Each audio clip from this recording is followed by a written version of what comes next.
é um texto bastante curioso de um caso que aconteceu no contexto do povo de Israel, e eu gostaria de convidar a igreja a meditar conosco a partir deste caso, dessa história. Nós iremos meditar sobre o reino de Deus. É interessante como esse texto, essa passagem, nos traz um rico conhecimento acerca do reino de Deus. O livro de Números, o quarto livro da Bíblia, ele foi escrito por Moisés. Essa passagem que nós lemos foi escrita por Moisés já nos últimos anos de sua vida, e nos relata o período de Israel no deserto. Vejam, a primeira metade do livro de Números, ela foi escrita relatando os primeiros anos de caminhada de Israel no deserto, após a saída do Egito. E a segunda metade do livro, ele é bem divididozinho, relata a última etapa da caminhada. O livro de Números corta mais de 30 anos de história do povo, que é o período que eles estão circulando no deserto. Moisés deixa em branco essa passagem propositalmente, que é para nos mostrar como realmente o povo perdeu tempo durante esse período pela sua desobediência. E nós estamos aqui na segunda metade do livro de Números. Nesse instante, o arraial de Israel está às portas da cidade de Canaã, da terra de Canaã. E eles estão perto de Jericó, antes do rio Jordão. Eles estão ali na margem oriental do rio Jordão, olhando para as terras de Jericó, em Canaã. E a partir dali, da entrada do povo em Jericó, que começa a conquista de Canaã, que é narrada em Josué de 3-6. A gente acompanha a geração que saiu do Egito, do capítulo 2 de Êxodo até o capítulo 14 de Números.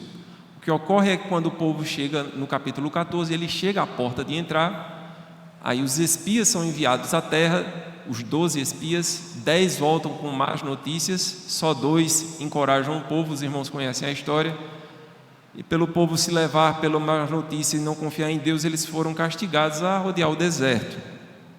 E cá nós nos encontramos já há 40 anos, depois de caminhada, à porta de entrar. Então, com exceção de Josué e Caleb, toda aquela geração foi morrendo durante o período de caminhada. E eles foram condenados por Deus a morrer no deserto. E a segunda geração está para adentrar a terra. Quando a segunda geração vai adentrar a terra, ocorre um novo censo do povo. E antes de entrar na terra, Deus faz com que eles revisem a lei. Nós temos aí o livro de Deuteronômio, que é a revisão de tudo que foi passado para o povo até então. É um segundo ensino, é como se fosse a revisão, um apanhado geral de tudo que encontramos, de Gênesis, Êxodo, Levítico e Números. Aí nós temos uma revisão grande com Deuteronômio. Nos é contado, em Números 27, de 1-11, a história de 5 mulheres que causaram uma mudança significativa na história de Israel, e elas impactam até hoje todo o mundo. Depois de quase 40 anos dessa caminhada do êxodo de Israel no Egito, Moisés foi informado por Deus que haveria a terra de Canaã de ser repartida entre os israelitas por suas tribos. Haveria então um loteamento da terra, e seria determinado, entre outros fatores, por um sistema de sorteio. Cada homem de cada tribo receberia um pedaço de terra dentro do território da sua tribo em Canaã. E quando esse homem viesse a morrer, seu filho herdaria a sua terra. E isso garantiria que a parcela de terra permanecesse na família e na tribo. E desse modo não haveria um desequilíbrio entre as tribos de Israel. Esse registro, que nós iremos olhar com mais atenção, ele nos mostra as dimensões do reino de Deus, bem como a grandiosa providência de Deus que ressoa desse acontecimento até a consumação do reino. E eu gostaria que os irmãos voltassem os seus olhos para o texto, quando nós iremos observar o primeiro ponto de lição que o texto nos traz, a partir da nossa perspectiva do reino de Deus. Quando nós temos nos versos 1 e 2, as filhas de Zelofeade adentrando o reino. Leia conosco novamente. Então vieram as filhas de Zelofeade, filho de Éfer, filho de Gileade, filho de Maquir, da tribo, filho de Manassés, entre as famílias de Manassés, filho de José. São estes os nomes de suas filhas, Macla, Noa, Ogla, Milca e Tirza. Apresentaram-se diante de Moisés e diante de Eleazar, o sacerdote, e diante dos príncipes e diante de todo o povo à porta da tenda da congregação, dizendo, e esses são os versículos que apresentam o caso. Mas antes dele apresentar o caso, a Bíblia já nos dá um certo contexto do que está acontecendo. Volte um pouquinho em Números 26 e o versículo 2. Um capítulo antes, Números 26 e o versículo 2. Diz assim: levantai o censo de toda a congregação dos filhos de Israel, da idade de 20 anos para cima, segundo as casas de seus pais, todo que em Israel for capaz de seguir a guerra. Então nós temos aqui em Números 26, 2, a ordem de Deus para um censo, e aí começa uma listagem dos vários clãs. E nós lemos nessa listagem de clãs, a contagem das famílias, o versículo 33. Porém, Zelofeade, filho de Éfer, não tinha filhos, senão filhas. E aí ele segue com o nome das filhas. Irmãos, quando a Bíblia nos cita nomes, nos fazem registro de pessoas, não é à toa.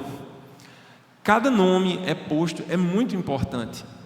Se numa genealogia foi requerido, o nome é tão incomum aparecer o nome de mulher, imagine uma genealogia em que no censo de Israel, onde só são registrados os homens, de repente surgem, brotam ali, salta aos nossos olhos o nome de 5 mulheres, porque tem um caso muito especial.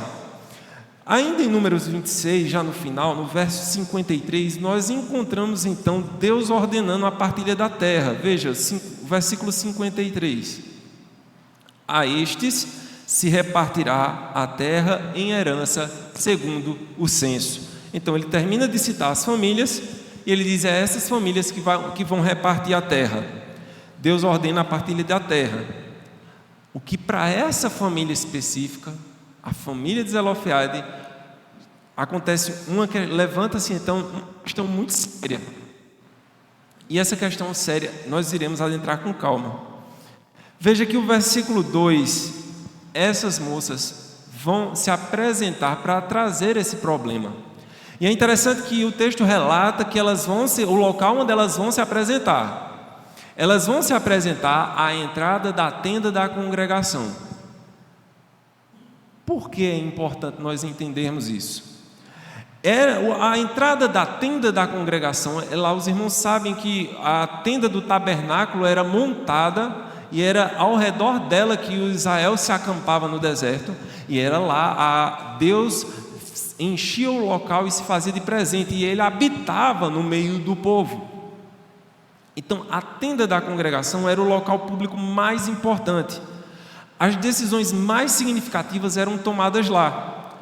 E essas mulheres, com ousadia, se puseram à frente de todo o povo, levaram o caso às mais altas autoridades tribais e levaram o caso também à presença de Moisés, o líder então de Israel.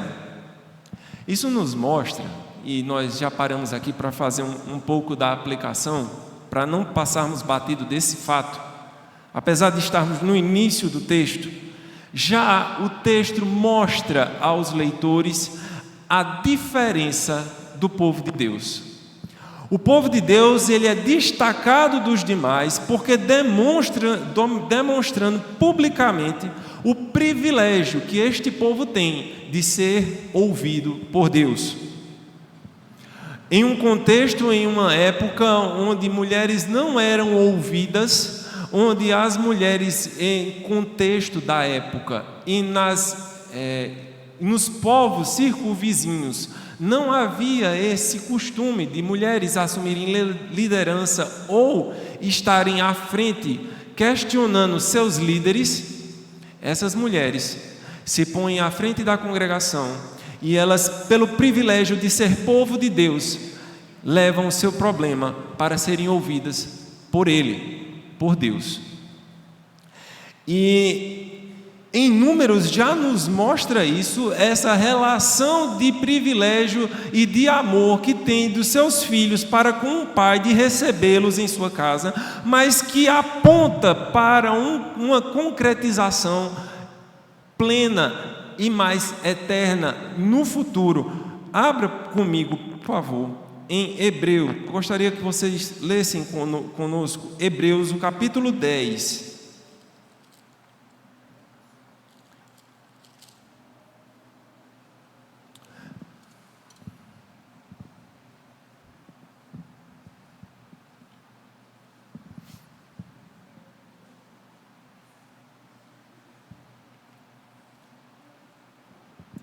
Hebreus, o capítulo 10, deixe lá marcado Números.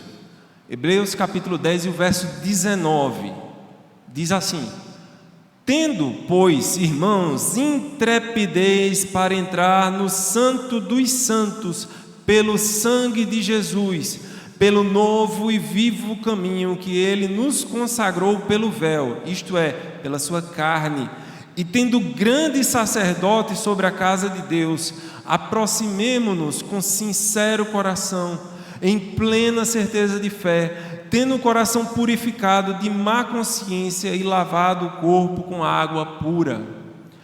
Ali as filhas de Zelofeade já nos mostram um apontamento de uma entrega, de uma comunhão com Deus, a partir do momento que elas se prostram à tenda da congregação, à porta do templo, para serem ouvidas por Deus através dos seus líderes.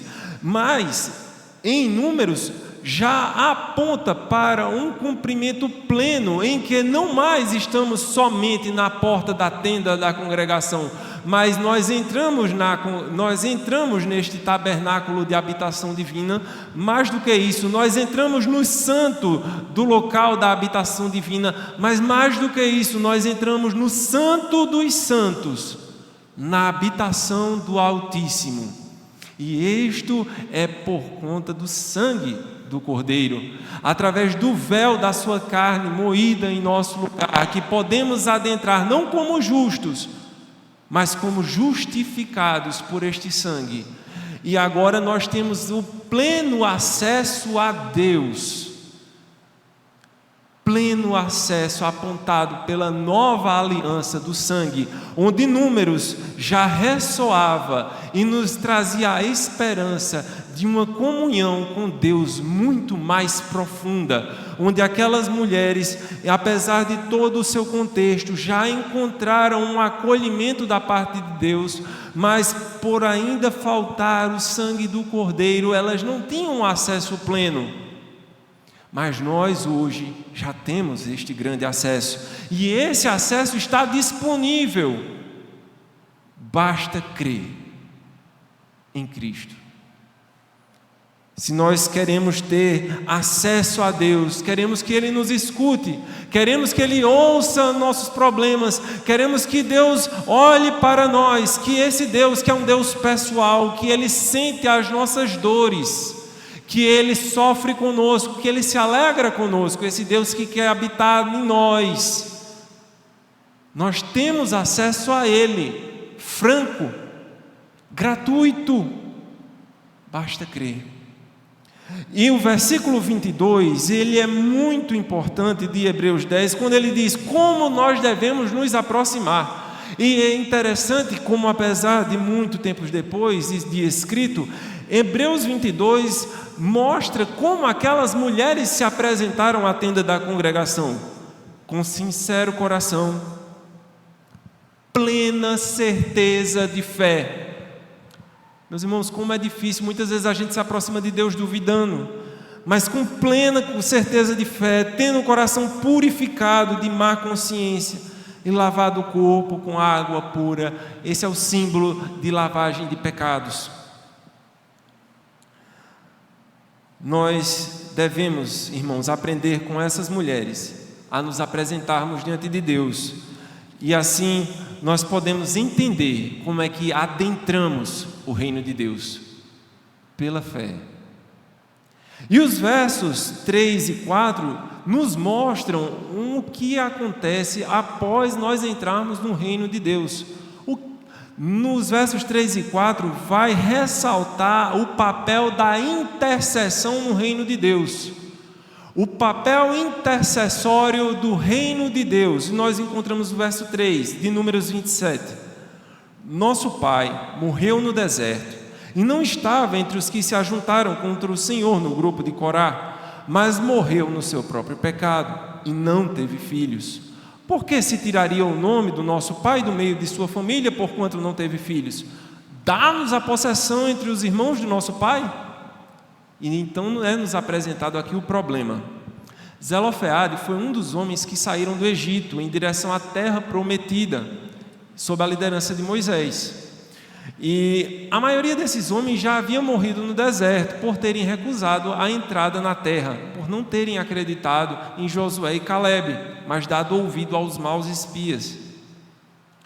É interessante notar, e eu queria que os irmãos notassem na fala daquelas mulheres, o fato delas terem citado que o pai delas não estava junto do grupo de Corá. Mas que grupo foi esse? A gente vê um pouco depois da rejeição do povo à terra. Corá foi um dos que trabalhavam no templo, que juntou um pessoal para se rebelar contra Moisés. E eles não estavam mais aceitando a liderança de Moisés porque não entraram na terra.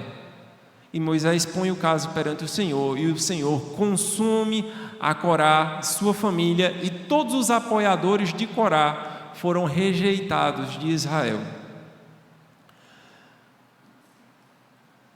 Ela cita, uma das filhas de Zelofeade vai citar a rebelião de Corá, porque os rebelados, eles não possuíam mais parte da herança, eles foram retirados do meio do povo. Isso nos mostra um princípio, e o porquê dela ter citado esse caso, é o princípio da adoção de filhos. Veja que a partir do princípio de adoção de filhos, nós entendemos que, apesar de Zelofeade pois como Zelofeade, nós ainda que pequemos, ainda que Zelofeade tivesse pecado por ter rejeitado entrar na terra, ele ainda era um filho da promessa. E assim como Zelofeade, mesmo nós, ainda que pequemos, nós ainda somos filhos da promessa, porque o sangue de Cristo nos purifica de todo pecado. Em 1 João nós vemos: filhinhos, não pequeis, mas se pecares, nós temos um advogado no céu, Jesus Cristo, o justo, que está pronto para nos livrar de todo pecado. Então Zelofeade pecou, mas Zelofeade ainda estava dentro da promessa. Assim como ele, nós permanecemos filhos, e por filhos nós temos direito a uma herança. E essa herança que Deus oferece é uma herança eterna, incorruptível. Agora, como Corá, aqueles que se rebelam contra Deus serão expulsos da sua presença e não tomarão parte da herança que nos está reservada. Veja Números ainda, o capítulo 15 e o versículo de número 30. Números 15 e o versículo 30 diz assim: mas a pessoa que fizer alguma coisa atrevidamente, quer seja dos naturais, ou seja, dos judeus, quer seja dos estrangeiros, ou seja, os gentios, injúria ao Senhor, tal pessoa será eliminada do meio do seu povo. Então, Números 15 e 30 é o princípio que fundamenta o pleito daquelas mulheres. Elas vão à tribo e dizem: meu pai não se rebelou contra o Senhor, portanto, ele não pode ser excluído de sua parte da herança. E depois da morte do seu pai, após a morte de Zelofeade, as filhas começaram a se preocupar como elas poderiam ter ou não direito a uma porção da terra, parte da herança de seu pai. Em sua época, as mulheres não tinham liberdade para assumir a herança e os bens do seu pai. E isso era comum a todos os povos até então, não era algo exclusivo dos judeus. Não havia precedentes até então de mulher receber a herança. Era privilégio do filho. E o filho, então essas mulheres, elas se encontravam numa posição muito complicada. Elas estavam numa posição muito difícil, porque elas não eram casadas e elas não tinham mais pai. Elas estavam então vulneráveis, porque elas não tinham como obter sustento e elas não tinham mais uma proteção. Por não terem pai e não estarem casadas, elas tinham um destino completamente incerto. Além disso, elas não tinham uma herança para se sustentar. Então também elas não tinham uma perspectiva de futuro. E para piorar a situação delas, para deixá-las ainda mais no desespero, estava praticamente decretado o fim da sua linhagem, o fim da sua família, pois o pai não gerara descendentes que levassem o seu nome. Se caso elas conseguissem casar, elas não levariam o nome do pai e aquela família estaria riscada dos nomes de família de Israel. Isso era um problema muito sério. Elas estavam numa situação muito complicada. O que é que a gente faz quando a gente está numa situação complicada? A gente geralmente se desespera, a gente geralmente deixa aflorar o nosso pior. Aquelas mulheres, com toda essa dificuldade à sua porta, elas, em primeiro lugar, buscaram a Deus. E como consequência de toda essa problemática, elas solicitaram o auxílio de Moisés como intercessor, um tipo de Cristo, que no estabelecimento da nossa aliança, Cristo intercede por nós, e seu Santo Espírito opera em nosso meio, intercedendo em nosso favor. Esse é um dos ministérios mais lindos do reino de Deus, irmãos, é o da intercessão. Intercessor é aquele que se coloca no lugar do outro, é aquele que pleiteia, que luta a causa dele como se for a nossa causa, como se fosse a dele. Interceder é estar entre Deus e a pessoa, a favor dela, tomando o lugar dela, sentindo as necessidades dela, sofrendo por ela, de tal maneira que ela vai orar em luta até alcançar a vitória naquele por quem está intercedendo. Esse é o ministério do Espírito Santo, mas também é o ministério do reino de Deus que ele nos convoca a participar. Devemos ser intercessores uns dos outros, como irmãos amados. Estamos, irmãos, nos colocando como intercessores de nossos irmãos, esquecendo por um momento as nossas lutas e lutando com todas as nossas forças as lutas do nosso irmão. Esse é o ministério da intercessão no reino de Deus. Aqueles que habitam o reino de Deus são por natureza intercessores. Nós não somos egoístas, não devemos somente pensar em nós e nos nossos problemas, mas buscar interceder pelos nossos irmãos. O Spurgeon, um grande pregador do século XIX, usa as filhas de Zelofeade como exemplos de pessoas corajosas que tomaram a sua herança pela fé. Elas disseram, veja o que diz o versículo 4: por que se tiraria o nome do nosso pai do meio de sua família, porquanto não teve filhos? Dá-nos a possessão entre os irmãos entre os irmãos de nosso pai. Dá-nos a possessão, dá-nos isso. Elas tomam a sua herança pela fé. E as filhas de Zelofeade levantam um problema sobre a sua herança. Já que o seu pai não teve filhos para receber a terra e carregar seu nome, negando a herança a elas, as únicas pessoas aparentadas a ele, iria se extinguir a linhagem, o nome. Tradicionalmente, então, quando havia filhos nascidos, o filho mais velho receberia porção dobrada de todos os bens do seu pai e o restante era dividido entre os outros irmãos. Isso está ensinado em Deuteronômio 21, de 15 a 17. Mas haveria um problema muito grave se do meio do povo de Israel uma família fosse riscada sem justa causa. Se vocês pararem para pensar, é uma situação bastante complicada que acabou caindo nas mãos de Moisés. E é nessas situações complicadas, meus irmãos, que muitas vezes aparecem em nossa vida, porque dificilmente problemas fáceis se põem na nossa frente. Dificilmente nós somos confrontados com coisas tranquilas de se resolver, mas não o que nos perturba, o que tira nosso sono, aquilo que nos move, nos comove e tira nossa paz, são justamente problemas que não vemos solução. Porque a lei, eu tenho uma lei determinada e eu tenho um problema que não dá para resolver. Qual a saída? Nós não vemos uma saída. Foi necessário a intercessão do reino para se chegar ao que vemos no verso 5 a 7. A graça do reino. É a consequência que, após adentrarmos ao reino, após adentrando no reino, nós recebemos a intercessão no reino. E através da intercessão, nós recebemos a graça, uma graça que é provinda somente do reino. Somente no reino de Deus nós iremos alcançar o favor de Deus. Não é determinando nada a Deus, não é mandando em Deus, não é a gente com as nossas próprias forças, ou manipulando Deus, ou manipulando a igreja, ou manipulando os irmãos, ou buscando lá fora. Não, meus irmãos, a graça de Deus só é concedida para quem está no reino. A graça de Deus, ela é uma graça concedida àqueles que receberam a intercessão de um mediador.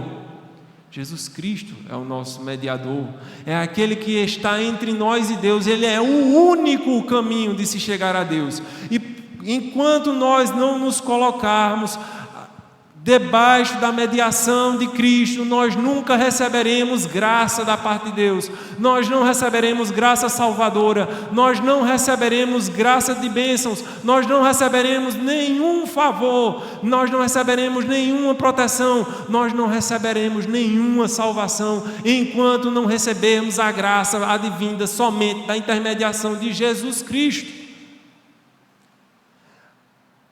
Moisés se apresentou como um tipo de Cristo, aquele que mediava o povo a Deus. Mas nós hoje já não vemos por meio de sombras ou tipos, mas o vemos como Ele é. O versículo 5 diz: Moisés levou a causa delas perante o Senhor. Disse o Senhor a Moisés: as filhas de Zelofeade falam que é justo. Certamente lhes darás possessão de herança entre os irmãos de seu pai, e farás passar a ela a herança de seu pai. Veja que quando confrontado com um grande desafio, Moisés ele respondeu como deveria, ele buscou a Deus. Quando você é confrontado com um grande desafio, como você tem respondido? Nós também vemos a sabedoria de Moisés aqui, porque se fosse um líder que não busca a voz de Deus, ele facilmente teria dispensado as filhas de Zelofeade, porque ele tinha na mão uma lei clara: herança é para os filhos, vocês não têm conversa aqui não, pode ir. Facilmente ele poderia ter dispensado aquelas mulheres, porque na mão ele tinha a lei, e a lei dizia que era para filhos, olhava, eram mulheres, você não tem direito. Mas essa não foi a única vez que Moisés trouxe casos difíceis do povo a Deus. E esse é definitivamente uma das características de um bom líder. Mostra um coração de um líder justo. E a igreja, o povo de Deus, deve saber identificar esses líderes e mais, orar para que Deus levante esses líderes e sustente eles. Um certo comentarista bíblico destacou que este era um caso difícil, porque apesar do pleito, da reclamação dela ser uma coisa razoável, ela não se sustentava pela lei. Mas ainda assim, Moisés se mostrou humildade e modéstia, de modo que ele não tomou a decisão por conta própria, mas antes ele buscou seguir a direção particular de Deus. Meus irmãos, mesmo quando as coisas se aparentam claras às nossas vistas, devemos agir como Moisés, buscar a direção de Deus. Mesmo quando 1 mais 1 é 2, devemos buscar, Senhor, 1 mais 1 é 2. Nós sabemos que é, mas como Moisés, devemos esperar com humildade e modéstia direção da parte de Deus. E esses versos dão indicação da jurisprudência que acontecia em Israel. Primeiro eram promulgadas então as leis gerais, e exceções legítimas ou considerações especiais vinham da parte dos anciãos, dos príncipes, e depois levado aos próprios Moisés, que esperaria uma decisão do Senhor. E parece que Deus se agradou das filhas de Zelofeade quando apresentaram suas preocupações a Moisés. Como resultado, Deus anunciou que se um pai não tiver nenhum filho, sua herança seria passada para suas filhas. Essa foi uma mudança significativa, radical e diferente de tudo que existia até então no mundo. Era uma mudança na lei de herança daquele tempo, e essa mudança era uma proclamação pública, gritante, no meio de todos aqueles povos que rejeitavam a Deus, mostrando que Deus era um Deus de justiça, de consideração com os seus filhos, que Ele era justo, Pai amoroso, que acolhia a todos. No original, se você vê o versículo 7, na versão revista e atualizada, diz: certamente lhes dará possessão de herança. Na versão transformadora está: dê a elas. No original, a frase que a gente encontra lá é: dê a eles. É interessante isso, que em hebraico a palavra está no masculino, que é justamente para indicar que aquelas mulheres, nessa situação, deveriam desfrutar do privilégio masculino de herança. Isso nos mostra, nos aponta para o princípio de que a Canaã celestial, da qual a Canaã terrestre era um tipo, não pertence menos à mulher do que ao homem. Igual. Os dois desfrutam do mesmo privilégio, da mesma herança. Da mesma forma, Deus continua se agradando dos seus filhos quando nós apresentamos nossas preocupações perante Cristo, nosso mediador. E por meio dele nós alcançamos a graça divina. Essa graça que é tão abundante, meus irmãos, tão abundante, que ela transborda para além de nós e alcança nossas famílias. E ela transborda as nossas famílias e alcança nossos irmãos, a nossa igreja. E ela transborda essas paredes e ela alcança todo o povo de Deus. E ela transborda os limites do povo e do reino de Deus. E alcança e beneficia até aos perdidos. Por isso que somos sal da terra. Porque eles podem até não se curvar os joelhos sobre Cristo, debaixo da autoridade de Cristo, mas eles desfrutam também das bênçãos de Cristo, pela misericórdia de Deus, através da graça comum, intermediada pelos santos. No momento que os santos não estiverem mais aqui, essa graça irá se perder. Eles não terão mais acesso à graça comum, e este mundo caminhará para o seu fim.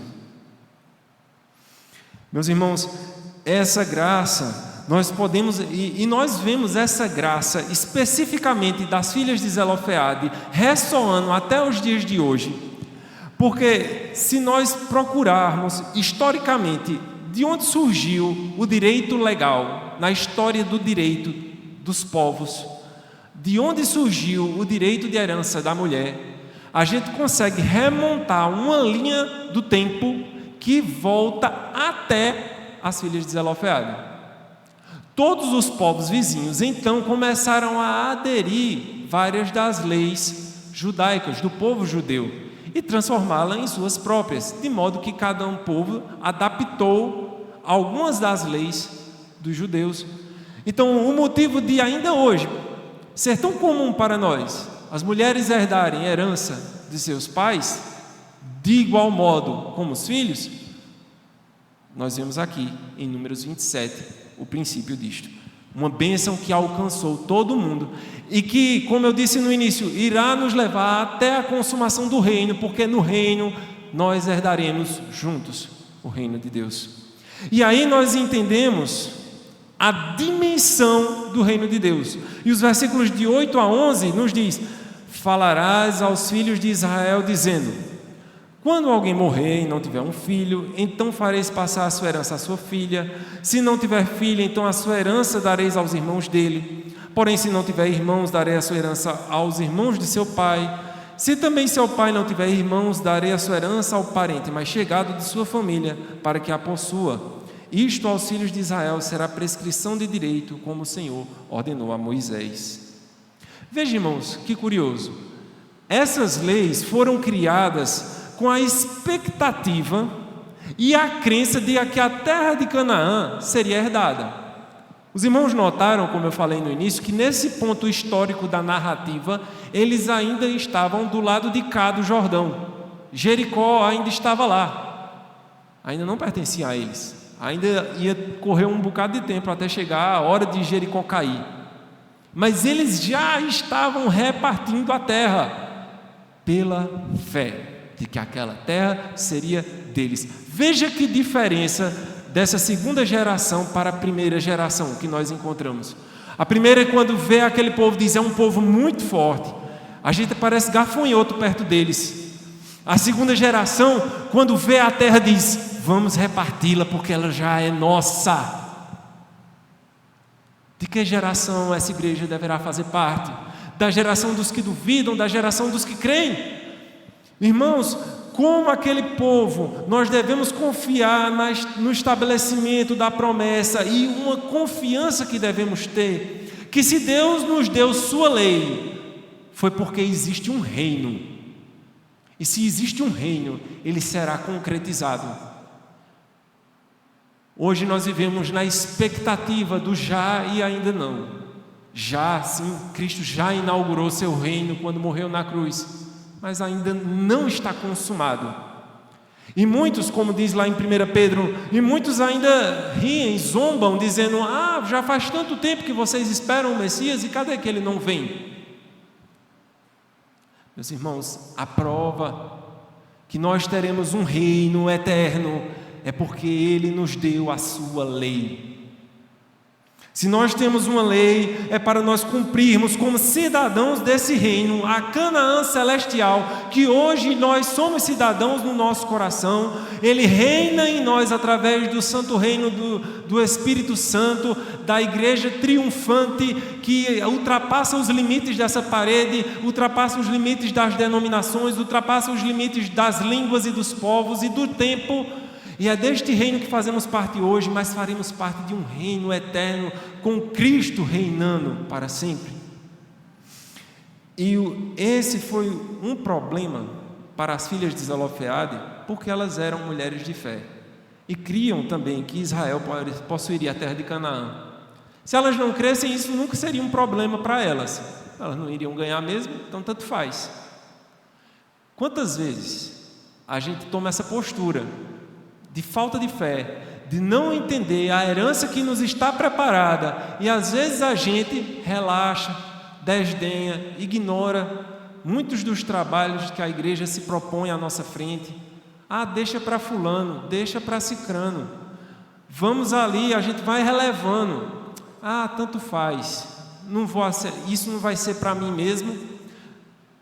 Sabe, meus irmãos, a gente tem que ter uma visão de reino e deixar de olhar para nós como indivíduo e passar a olhar a nós como corpo, porque não existe um corpo saudável se uma parte estiver ruim. Então, esse caso das filhas de Zelofeade ajudou a esclarecer a lei da herança para o povo de Israel, como eu espero que esclareça a lei da herança para os reinos de Deus, para os filhos de Deus hoje, é devido à decisão a respeito das filhas de Zelofeade, que mulheres foram inclusas na lista de herdeiros elegíveis de propriedade, mas é também por conta dela que nós entendemos a dimensão que o reino de Deus, ele abrange a todos os indivíduos de maneira igual, complementar. Então a ordem da herança, para ficar claro, ficou como se segue: filho, filha, irmão, tio paterno e o parente mais próximo dentro do clã. E não era permitido a transferência de propriedade para fora de uma tribo. Guarde essa informação. Depois de a gente entender esses meandres, vem um problema. O texto meio que acaba para a gente aqui, mas a história continua. No capítulo 36 de Números, vai continuar o desfecho dessa história. Nós não iremos ler o capítulo 36, mas é lá que nós ouvimos sobre as filhas de Zelofeade novamente. Números termina com o desfecho dessa história. Dessa vez, a relação que elas poderiam se casar era um problema em potencial que foi levantado. Depois de ter resolvido o problema das terras, os líderes das tribos levantam um problema. Espera aí, se elas vão herdar, como vai ser quando elas casarem? Para onde vai essa terra? Porque se elas casarem com de outra tribo, essa terra vai pertencer a outra tribo, não vai ser mais nossa. Tudo bem, a família dela vai ser preservada, porque elas carregam o nome do pai. Mas e a terra? Se as filhas agora possuem a terra, elas vão levar juntamente para a tribo de seu marido. Deus então deu uma simples solução para o que poderia ser um grande problema.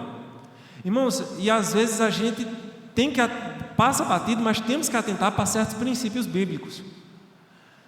Quantas vezes nós perdemos bênçãos, permitimos que bênçãos entregues ao povo de Deus serem levadas embora das nossas mãos, porque nós não nos atentamos para simples mandatos de Deus. Deus tem um cuidado para com o seu povo, Ele quer que a bênção permaneça no seu povo. Devemos nos atentar a isso, a buscar, a abençoar o nosso povo. Deus então instrui as filhas de Zelofeade que elas poderiam casar com quem elas quisessem, dentro do clã da tribo de seu pai. Isso a gente vê em Números 36 e 7. E a gente vê que as 5 irmãs, elas cumprem essa regra e elas se casam com seus primos paternos. E isso fez com que o loteamento da terra mantivesse intacto dentro da tribo e o nome do seu pai vivo. E a gente viu isso em Números 36, 10 e 11. As filhas de Zelofeade foram um exemplo de obediência aos mandamentos de Deus, um exemplo que deveria ser praticado por todo Israel. Por isso que elas aparecem aí. A herança que elas receberam foi resultado direto de sua obediência. E uma lição que é ressaltada por todo o livro de Números: essa obediência trouxe paz a Israel, bênção a todos que o receberam, e nós desfrutamos ainda hoje. Não menospreze, meus irmãos, a sua obediência a Deus, por menor que ela seja, por mais que ninguém veja. A obediência que você presta a Deus gera consequências eternas. Ela abala o mundo em que vivemos. Veja o que seria da herança das mulheres ainda hoje se elas não tivessem obedecido.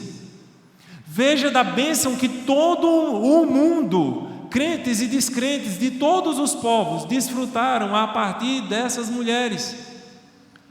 Nossa obediência gera consequências para a vida.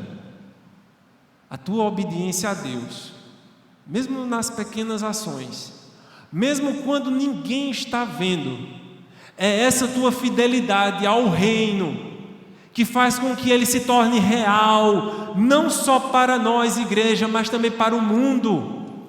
E este reino, se manifestando visível àqueles que não são crentes, torna-se testemunho para eles. De modo que esse testemunho vivo, como nós somos chamados de pedras vivas, que edificam a igreja e o corpo de Cristo, esse testemunho vivo é o que irá gerar novas vidas, é o que irá quebrantar corações, é o que irá gerar um coração novo, gerar novos cidadãos para este reino que só irá crescer, este reino que, apesar da nossa vista parecer estar diminuindo, apesar das perseguições parecerem aumentarem, parecerem estar maiores e parecerem que cada dia está mais difícil para nós, e realmente vão ficar, mas este rei garantirá a nossa vitória. Essa obediência que trouxe paz a Israel é a mesma obediência que traz paz à igreja. Essa bênção que elas receberam também está disponível para nós. O significado da ação daquelas mulheres não pode ser subestimado. Elas se aproximaram da entrada do tabernáculo, que servia como local da assembleia dos líderes para a convocação, mas mais notavelmente era o local de habitação do justo juiz. Era ali que ele residia no meio do povo. Elas buscaram a proteção de Deus, que Ele é conhecido por defender o direito dos fracos e vulneráveis. Ela garantiu que elas tivessem direito à terra, e Ele nos convoca como seu povo para ajudar aqueles que não podem se proteger. A igreja tem um papel social mandatório para socorrer os necessitados. Ele nos chama a fazer algo a respeito, para trazer justiça como cidadãos desse reino, para aplicar a justiça do rei, porque nós não devemos nos conformar com o órfão, nós não devemos nos conformar com a viúva, nós não devemos nos conformar com a pobreza, nós não nos devemos conformar com as injustiças, com a corrupção. Não, antes de tudo, devemos aplicar a ética do nosso rei em nossas vidas, para sermos bênçãos para os outros.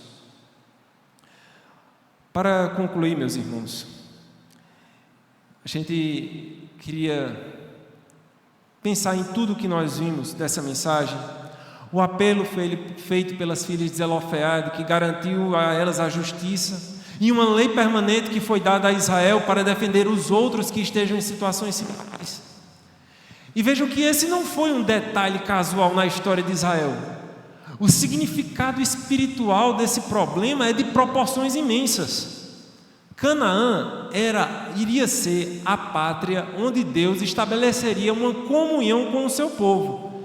Se alguém ficasse excluído dessa comunhão, da pátria, se a família de Zelofeade fosse excluída, eles também estariam excluídos da comunhão com Deus. Isso era um problema sério, porque o corpo de Deus entraria mutilado na terra. E veja, a igreja não vai entrar em pedaços no céu, não. A noiva não vai ser recebida aos pedaços. Ela entrará triunfante, ela entrará ataviada para o seu noivo. Canaã é a pátria onde Deus estabeleceria a sua lei e o seu povo, mas ele não era somente um local para os israelitas viverem. Também Canaã não era somente um mero símbolo da nova terra e da nova Jerusalém e da Canaã celestial. Canaã, ela era o local onde viria a ser obtido ali a instrução para que homens e mulheres entrem no reino de Deus. Portanto, não era um assunto trivial, dele dependia toda a vida daqueles que viriam a ser chamados povo de Deus, inclusive eu e você. Através essas mulheres, então, elas foram instruídas, mas mais importante, elas foram corajosas. Elas audaciosamente trouxeram sua questão a Moisés, e Moisés, que era um humilde e manso servo de Deus, levou o caso ao Senhor em oração. E é por isso, meus irmãos, que nós realmente necessitamos ser corajosos em nossas orações.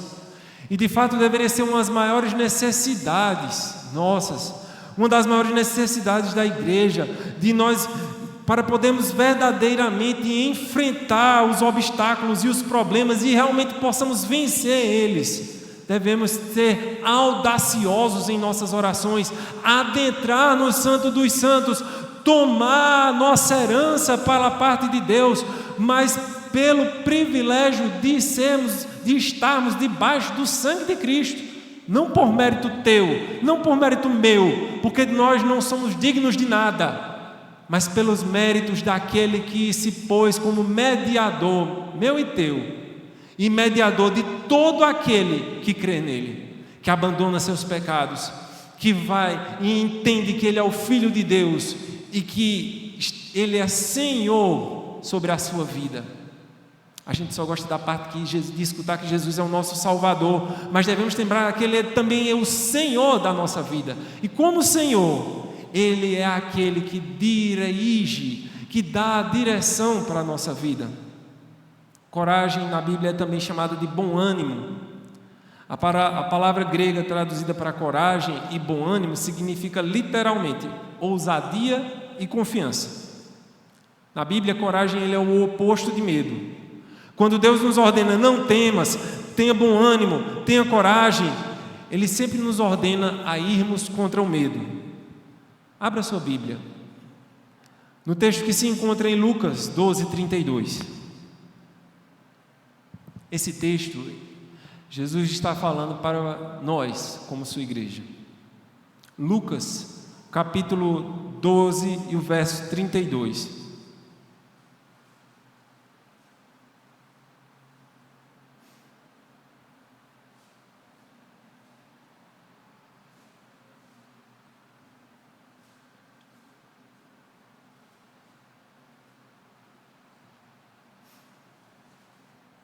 Lucas 12:32.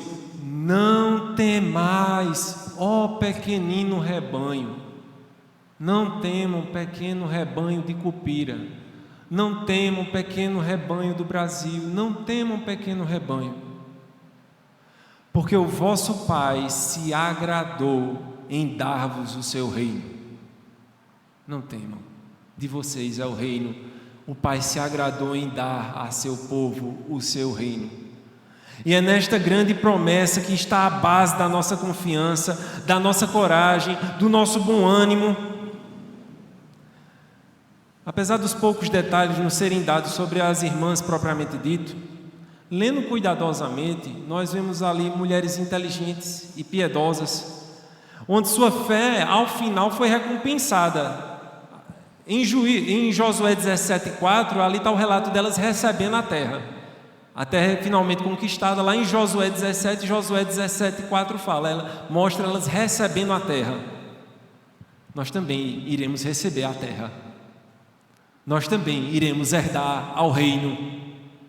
O nome, e elas, como povo de Deus, nos mostram como eram audaciosas, cheias de fé, corajosas.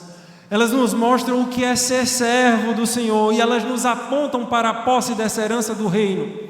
Hebreus capítulo 9 e o versículo 15 diz: por isso mesmo, Ele é o mediador da nova aliança, a fim de que, intervindo a morte, para a remissão das transgressões que havia sobre a primeira aliança, ou seja, sobre aqueles que estavam debaixo da lei, que irremediavelmente pecaram e condenados à morte estavam, eles recebam a promessa da herança àqueles que têm sido chamados. A promessa da herança está calcada e firmada no sangue que estabeleceu uma nova aliança.